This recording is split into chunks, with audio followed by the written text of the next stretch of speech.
Welcome to the Madison Miller Podcast. Today is Thursday, October 26, 2023.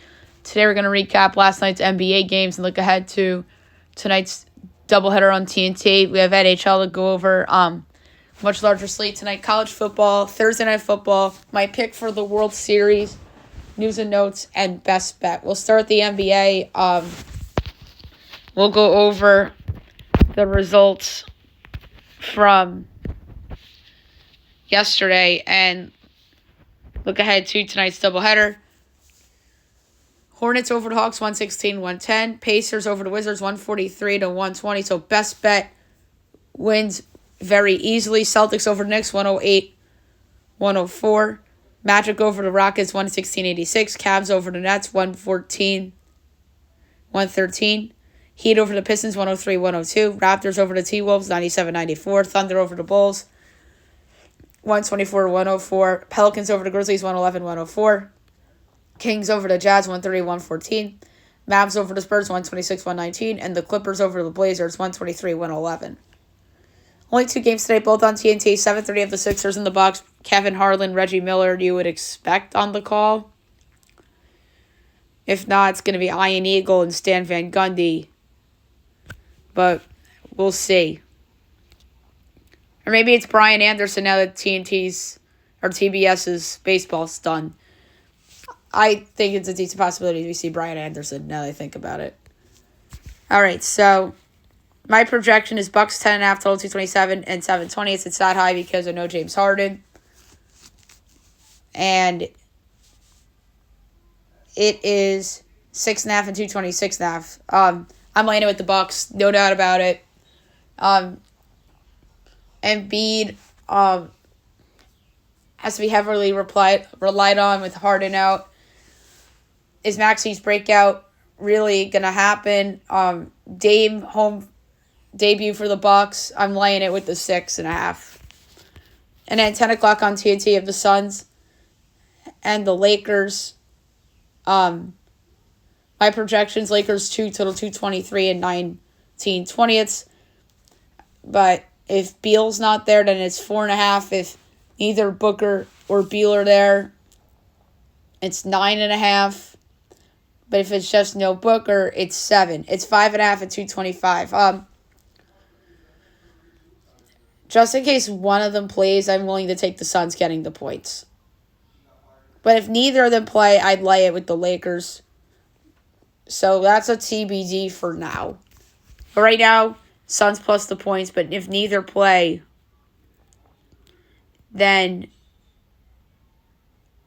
or I play this way. If Booker doesn't play, I'm laying it with the Lakers. If Booker does play, I'll take the Suns. Beal, when it comes to my pick, irrelevant.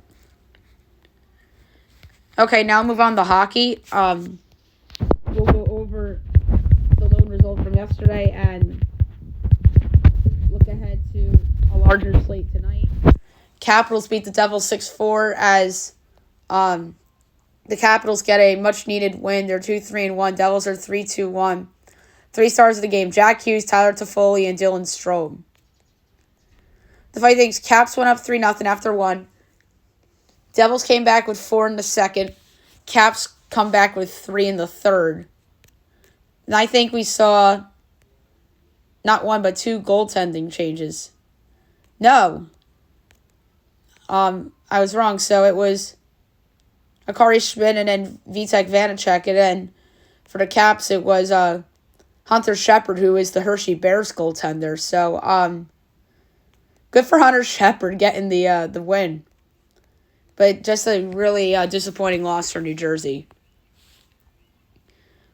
All right, big slate tonight, 7 o'clock. Ducks Bruins from Boston. Bruins are 6-0 undefeated. Ducks are 2-4-0.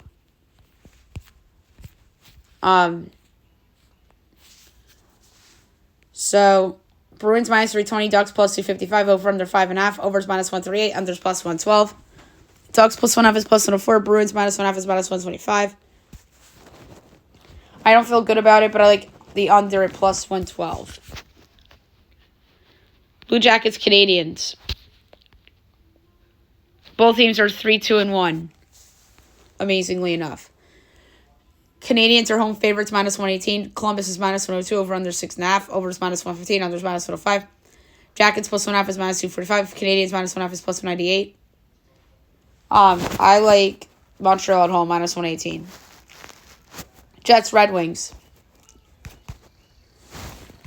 Jets minus 120. Red Wings even money, over under 6.5. Over is minus 104, under is minus 118. Jets minus 1.5 is plus 198. Red Wings plus 1.5 is minus 245. Jets 3-3-0. Red Wings 5-1-1. You could argue the wrong team's favored, or at least it should be a pick'em. But I'm going to go with the over. Sharks Lightning, a ton of 7 o'clock games tonight. Lightning minus 310. Sharks plus 245. Over under 6.5. Over is minus 114. Under is minus 106. Sharks plus 1.5 is plus 105. Lightning minus 1.5 is minus 126. I like the over. Avs Penguins. Avs minus 137. Pens plus 114. Over under 6.5. Over is minus 132. Under is even money. Avs minus 1.5 is plus 172. Pens plus 1.5 is minus 210. I like the under. Kraken Hurricanes. Canes minus 200. Kraken plus 164. Over under 6.5. Over is plus 108. Under is minus 132. Kraken plus 1.5 is minus 144. Canes minus 1.5 is plus 120. Didn't realize that the Kraken are only 2-4, but Carolina's 3-4. I think Carolina's overvalued as a home favorite. Can't believe they're 3-4, Carolina. You think they're better than that? Bender said to minus 200. So what I'm gonna do is bet over 2.5 Kraken goals, minus 110. 7:30 on ESPN Plus and Hulu. Wild Flyers. Wild minus 120 Flyers. Even money over under 6.5. Over is plus 104. There's minus 128. Wild minus 1.5 is plus 198. Flyers plus 1.5 is minus 245. Both teams are 3-2-1. I'm gonna go with the bull pick here. And I'm going to do Minnesota in regulation at plus 125. I don't think I've given out a team to win in regulation yet all year. And that's usually a favorite. Sens Isles. Isles minus 20 cents, even money over under 6.5. Over is plus 104, and there's minus 128. Sens plus 1.5 is minus 235. Isles minus 1.5 is plus 190. Sens 3-3. Isles 2-2-1. I'm going to go under 2.5 Ottawa goals plus 130. 8 o'clock, Leafs Stars, game of the night. Potentially the Stanley Cup final preview. Stars minus 120, Leafs even money over under 6.5. Over is plus 106, under is minus 130. Leafs plus 1.5 is minus 235. Stars minus 1.5 is plus 190. Leafs are 4-2-0. Stars 4-0-1. Tough one, but I'm going to go with Toronto under 2.5 plus 130. It's a Jake Ottinger bet. 9 o'clock, Rangers Oilers. Rangers, why are they favored? Minus 1. Oh, I know why they're favored. McDavid's hurt. They're minus 125. Edmonton's plus 104 over under 6.5. Over's minus 104 and that's minus 118. Rangers minus 1.5 is plus 188. Edmonton plus 1.5 is minus 230. I was just going to say, why the hell are they favored? But then I realized McDavid's hurt. So, makes sense. Rangers catch a break. I haven't been against them on the podcast a ton recently.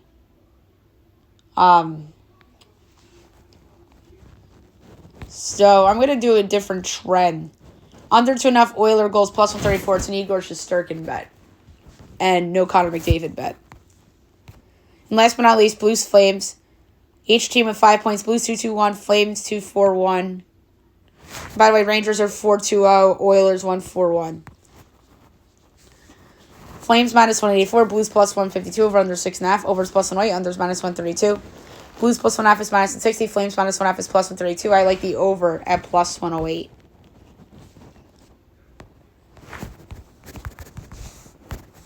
All right, college football. We will go over yesterday's results and look ahead to tonight's two games. Jacksonville State over Florida International 41-16, and UTEP over Sam Houston 37-34. 2 games tonight, 7:30 ESPN, Syracuse, Virginia Tech. Syracuse has faltered after their good start. Virginia Tech is playing better. I project Virginia Tech 6.5 total 49 and 19/20. And we have here 2.5 and 47.5. Ooh, I'm gonna lay it with Virginia Tech. I know it's very juiced. It's gonna get the 3, but I do like Virginia Tech in that spot, doing comfortably. And on ESPN2, Georgia State, Georgia Southern. Really good Sun Belt game, actually. I have State 2.5 total 55 and a fifth, and it is Southern 1.5 total 62.5. I like the under a lot. That's a high total. And I think that the defenses might get some stops. Listen, 30-27 is an under. 32-30 is technically an under. 31-27 is an under. It's been on that type of score. So give me the under in that game. All right, Thursday Night Football. As we kick off week 8 of the NFL season, we have the Buffalo Bills hosting the Tampa Bay Buccaneers. My projection here is Buffalo only by 6, total 39 and 17/20. And it is 8.5 and 43.5. I actually like the under. I believe that I know the Bills have injuries on defense, but Baker Mayfield's not healthy and Chris Godwin's not healthy on the other side. So, I actually do think the Buccaneers might cover the spread, but listen, 23-20, 2017, that gets it done. So, give me the under in tonight's game. Okay, now move on to soccer. We had MLS playoffs results to go over. And some other shenanigans. Champions League.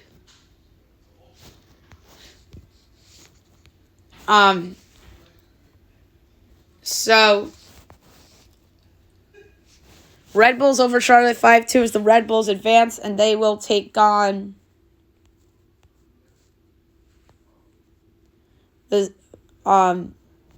they'll take on Cincinnati. So that is pretty neat. And then Kansas City, San Jose, 0-0 draw, but KC advances 4-2 on penalties, and Kansas City will face St. Louis in the first round. And then we have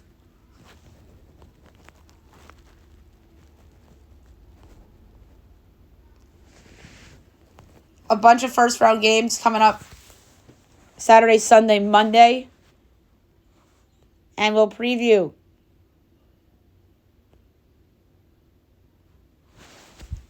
and pick the games on the podcast. But the interesting thing here is that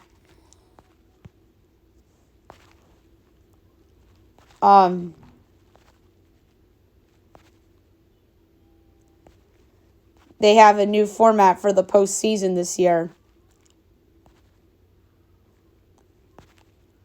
It's kind of like an aggregate situation where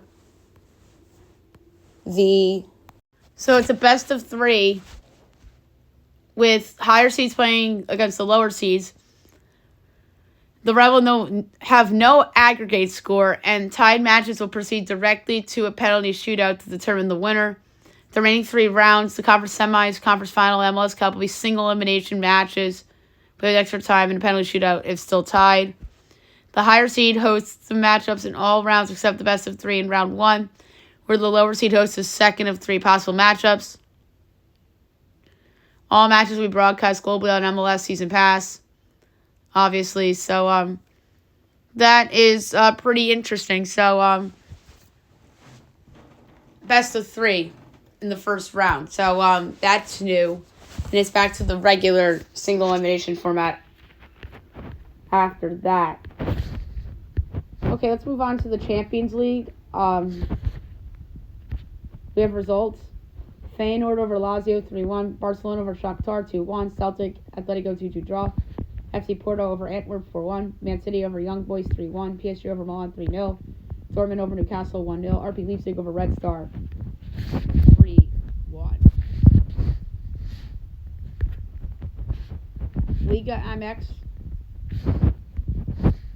from yesterday. Monterrey over Tijuana 3-1. Juarez over Athletic San Luis 3-2.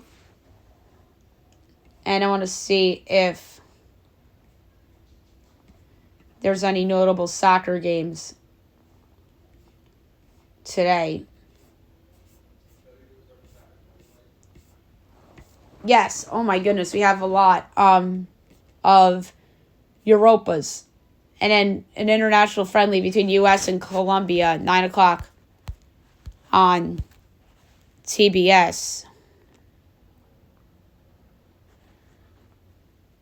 I'm going to see if it's bettable. Yes. All right, U.S. is -750. Colombia is 13-1. The draw is 6-1. I'm going over 3.5 goals, -106. All right, we're going to go over Europa League and Conference League real quick. We're not going to do picks because of time. 12:45, RS Limassol and Real Betis. Marseille and AEK Athens. Molde and BK Häcken. Olympiacos and West Ham United. Rakow, Chistawa, and Sporting CP. SK Sturm Graz and Atalanta. Sparta Prague and Rangers. TSC Baka Topola and SC Freiburg. And then 3 o'clock AS Roma, Slavia Prague. Bayer Leverkusen, FK Karabag. Brighton and Hove and Ajax. Liverpool and Toulouse. Panathinaikos and Stade Rennais. Sheriff Tiraspol and Servette. And Union St. Gilloise and Lask Lings. Conference League, 12:45, AZ Alkmaar and Aston Villa.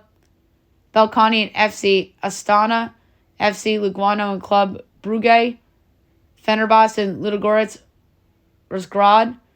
KAA Ghent and Breidablik.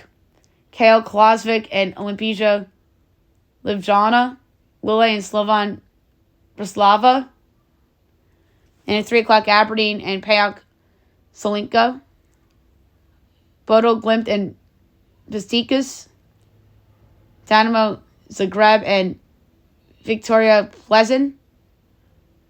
Eintracht Frankfurt and HJK Helsinki. FC Spartak Trnava and FC Nordstrand. Fiorentina and Kukuriki Belgrade. Racing Genk and Ferencváros. And Zrinjski Mostar and Legia Warsaw. So there you have it for Conference League for today. Okay, now I'm going to give out my pick for the World Series, which all begins tomorrow, 8 o'clock on Fox, between the Rangers and the Diamondbacks. All right. Best player in the series, Corey Seager, for me, is the guy. Although you can make a case for Corbin Carroll on the Diamondbacks. Best manager, Bruce Bochy, although Torey Lovello is a good manager in his own right, and he deserves all the credit in the world for having the Diamondbacks in this position.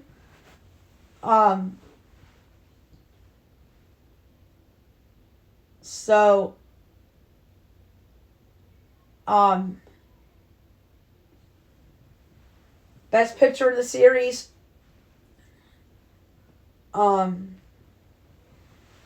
It's tempting to say Jordan Montgomery.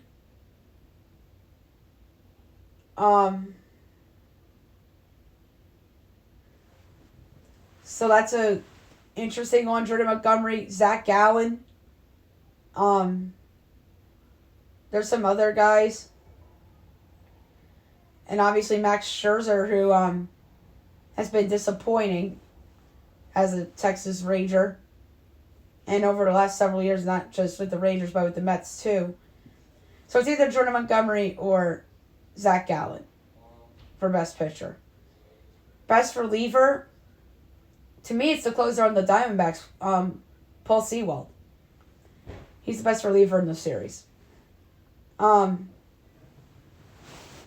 I think is going to surprise in the series, I think Adolis Garcia's had the postseason of his life, so he has to be in the conversation. And on the other side, Gabe Marino has been a pleasant surprise at times in the postseason. He got a big hit in that Phillies series. Most disappointing, I think Scherzer's probably going to be the favorite for that because of his health situation. And the other player that I think could end up being a flop is someone that's been great in the postseason, but he was just awful in the regular season, and that's Brandon Pfaadt. So we'll see with that. So obviously games 1 and 2 from Arlington are tomorrow and Saturday. Games 3, 4, 5 from Arizona are Monday, Tuesday, Wednesday. So we have a Halloween World Series game. And then Friday, Saturday again from Arlington if necessary. So, my pick for the series. I don't think this is going to be a long series. I just think the offense on Texas and their deep pitching staff is going to be too much for Arizona to overcome. You could argue that the Diamondbacks are really shouldn't be here because the Phillies choked away Game 3 of that series and couldn't hit a home run to save their lives at home in Game 6 and 7. And in the round before that, the Dodgers just melted like they always do in October. So the Rangers, to me, are clearly the better team. I think they win this in 5. They've been road warriors these whole playoffs.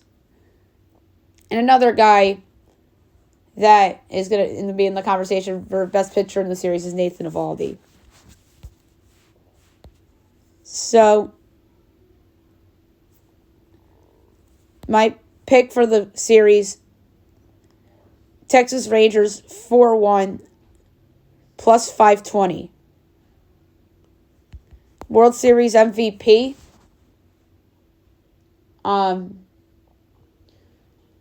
I'm going to go with the guy that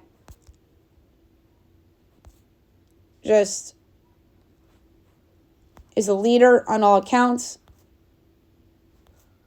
And I know he's the favorite at plus 480, but he's a deserving favorite, and that's Corey Seager. And now that signing is going to be proved to be a worthy signing for real once the Rangers win this title. So Rangers are 5 plus 520, and Corey Seager MVP plus 480. All right, now I'll move on to the news and notes for today.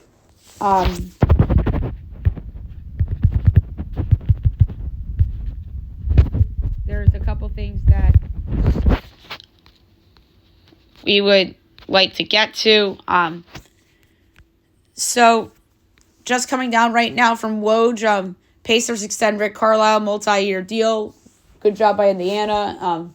Rick Carlisle's a good coach. I mean, the Pacers have just not been relevant the last couple of years because of injuries or underperformance, but I think the Pacers are up and coming, and they really are a team that I think could challenge to avoid the play-in tournament in the Eastern Conference. They looked awesome last night, and I obviously had them for best bet.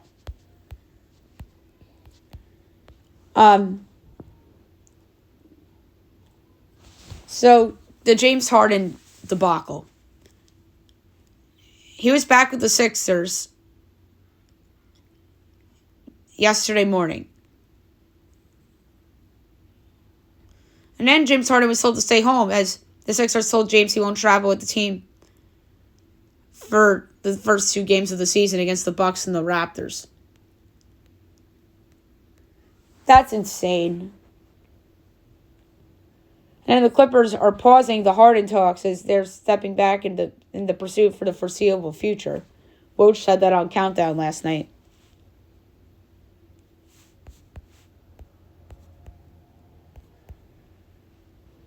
The Suns lose a pick for tampering as the team docked a second rounder for talking to Drew Eubanks before permitted window. I don't know if I like this, but the NBA is going back to the East versus West format with traditional scoring systems. So that is obviously very interesting, because I like that I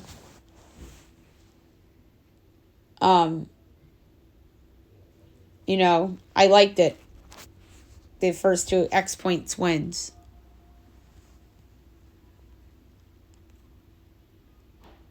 All right, a couple of college things.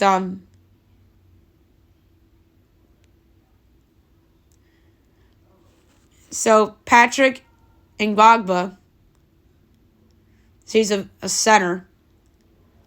Kansas State, Duke, and Kentucky are the contenders for him. Why is Kansas State in there? I don't know, but we'll see where he lands. And how about this? 5-star power forward Asa Newell commits to Georgia, 3rd highest ranked recruit ever. So good for the Bulldogs from a basketball standpoint. College football. Texas lands a 5-star wide receiver, Ryan Wingo. He's now the highest rated member of the Longhorns class. Now the football, like regular NFL football, the Seahawks are signing Frank Clark as he's returning to the team that drafted him. That's pretty cool. And they could use somebody like that. Brian Daboll says that Daniel Jones is quarterback 1, as he says Jones will start when he returns from neck injury. It's weird that they're playing better with Tyrod Taylor. Daniel Jones might have been playing hurt this whole time and we just didn't know it. We'll find out once he comes back. But also, you could argue that the Giants started playing better because they reshuffled the offensive line and the best player on their team, Saquon Barkley, has returned. So maybe it's because of that. We're going to really find out the truth about the Giants once Jones comes back. So Deshaun Watson's going to sit again against the Seahawks. And P.J. Walker will get the start. How about this? Brock Purdy in concussion protocols. Kyle Shanahan says that symptoms began on playing after Monday Night Football. That's not great. That means Sam Darnold is starting against the Bengals. Kyler Murray has a full practice as he continues to ramp up participation. That's interesting. So Dusty Baker is retiring, as he says, I'm gone after managing for 26 seasons. Congratulations to Dusty Baker. Really good career. Got that title with the Astros. He's a good guy and a great manager, so it's sad to see him go. And now we have an open position in Houston for managerial. Maybe Buck Showalter will go there. Maybe that's his best chance for a ring, right? Houston? Or maybe somebody like that. We saw Bob Melvin go to San Francisco. Maybe Gabe Kapler gets another opportunity. Terry Francona's retiring, which is really sad. So we'll see who ends up managing the Astros.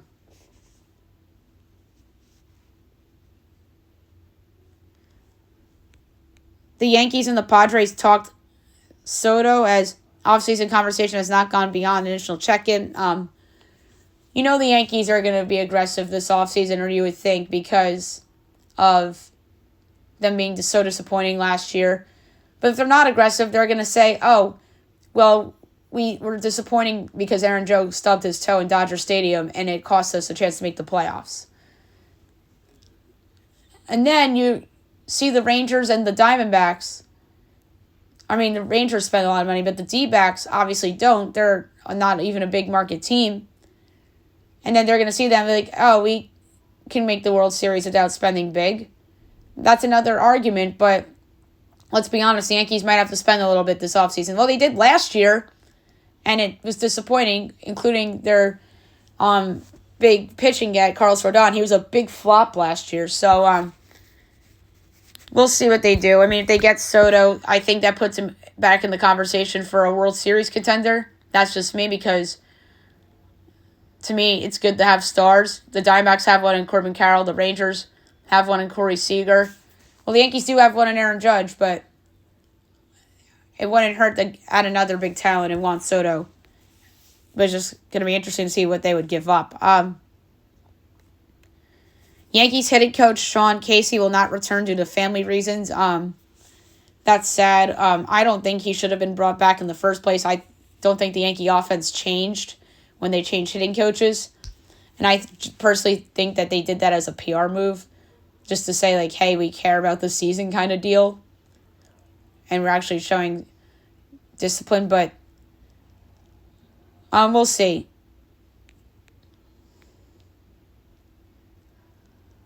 And then, obviously, Bob Melvin to the Giants. Great hire for them. And now San Diego's spot is open. We talked about it a little bit on yesterday's show. Melvin's an upgrade over Gabe Kapler. I thought Gabe Kapler, I honestly think he only had one good season as a manager. He was not a good manager. He was terrible at Philly. He wasn't good with the Giants outside the year. They won 101 games, and that is looking like a fluke by the day, like I correctly predicted. So,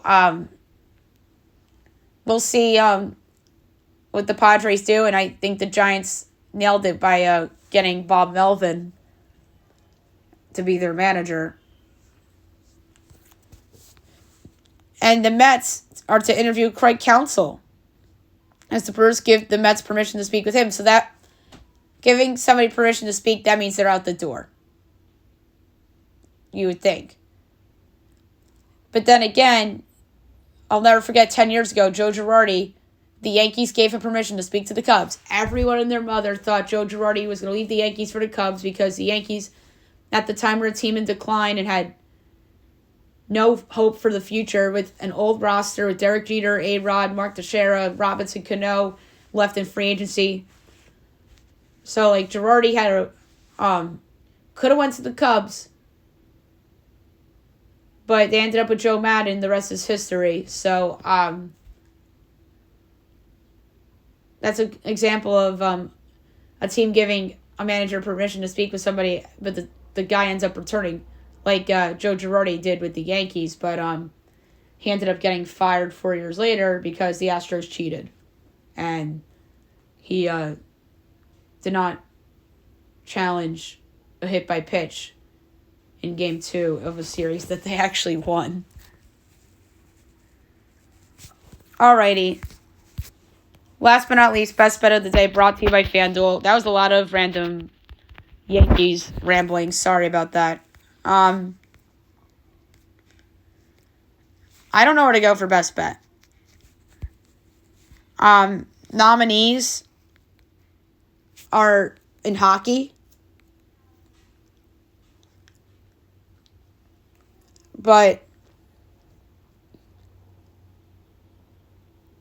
I just don't know where exactly to go.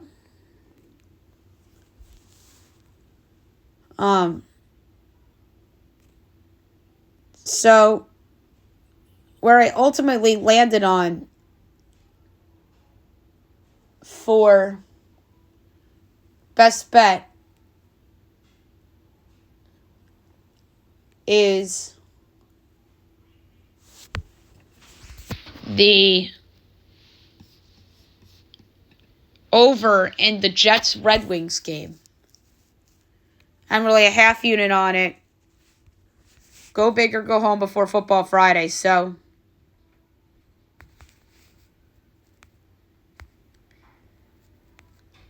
I'm going to do over 6.5 between the Jets and the Red Wings for my best bet of the day. That's it for the show. I'll be back